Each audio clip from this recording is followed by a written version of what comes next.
Listen, I don't know who this for, but you've been battling with fear. And I want to tell you, like, how to overcome your fear. Because, the enemy, he likes to throw fear, discouragement your way.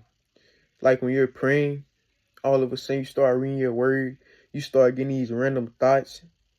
When you close your eyes, you start seeing random images, illusions of Satan trying to throw your way, trying to make it feel like he's doing it, what you're seeing, and he's really not. Don't let the enemy lie to you. It's all a lie. It's all a distraction to keep you away from really yielding fully to God. He does those things for a reason. He works in lies. Like, he's the father of lies for a reason. And I'm not saying, not to take like, your prayer life and your spiritual warfare serious, because you should do that. But I'm saying, like, don't listen to the lies of the enemy, because they're just lies. He's a deceiver. He deceives many people. That's his job. Us as children of God, when we pray, when we fast, when we read our words, we are in spiritual warfare. We are in a battle against our flesh. We are in a battle against spirits. We're in a battle against devil. We're in the battle against this whole world. And trust me, it's gonna get hard. Trust me. But Satan, don't listen to the lies of Satan. They're all lies. If God is for you, can't nothing be against you. Bro, you have the creator of heaven and earth defending you. You have to think of that, bro. Look at what Jesus Christ did for you and me. He gave up his life on the cross for to set us free, for us to have another chance. Look at what Jesus Christ did to Daniel. He saved him from a lion's den.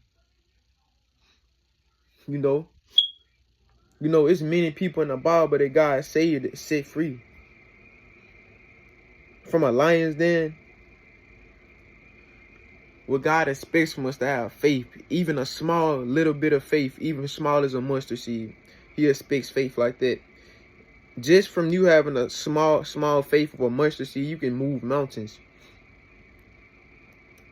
So don't get discouraged because you're trying to pray and you're not feeling the presence of God how you want to. You're not feeling his presence because you're letting fear overcome you. I want to tell you this. I want to challenge you on your faith.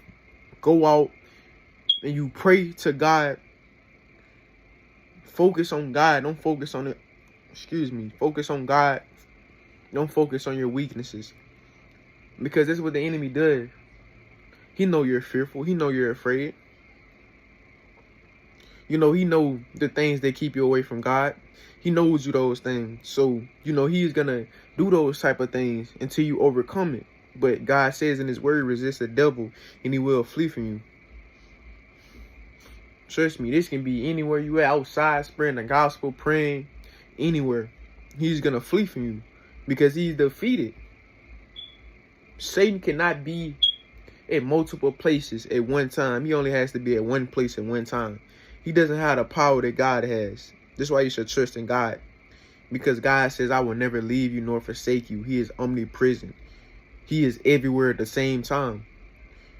God is everywhere. He sees everything. That's why many people in judgment, they get told, like, they get asked what they did with the time they gave him. So don't be discouraged. You keep fighting. You keep going. Because you are more than a conqueror through him who loved you, through him who gave you life. You are more than a conqueror. You are a winner. You are strong in the Lord. Remember that. Remember who you are.